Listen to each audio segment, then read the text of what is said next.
అప్పుడు యాకోబు, అప్పుడు ఇశ్రాయేలు తనకు కలిగినదంతా తీసుకుని తనకిష్టమైన కుమారుని చూడడానికి కానీ త్వరపడలేదు, కానీ కుటుంబ సభ్యుల మాట విని ముందుకు వెళ్ళడానికి త్వరపడలేదు. కానీ ఒంటరిగా ఉన్నప్పుడు ఏ దేవుడు దర్శనమిచ్చి మాట్లాడాడో, ఒంటరిగా ఉన్నప్పుడు ఏ దేవుడు ఆశీర్వదిస్తానని వాగ్దానం ఇచ్చాడో, ఒంటరిగా ఉన్నప్పుడు ఏ దేవుడైతే తోడుగా నిలిచాడో ఆ దేవుని ఎదుట ప్రమాణం చేశాడు.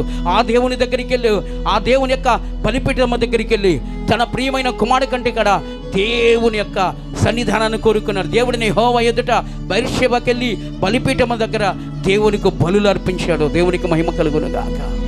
ఈ లోకంలో నువ్వు ప్రేమిస్తున్నది ఎంతో ఉండొచ్చు, ఎవరు రక్త సంబంధులు ఉండొచ్చు, కుటుంబస్తులు ఉండొచ్చు, వెండి బంగారములు కావచ్చు, నీ ప్రాణమే కావచ్చు.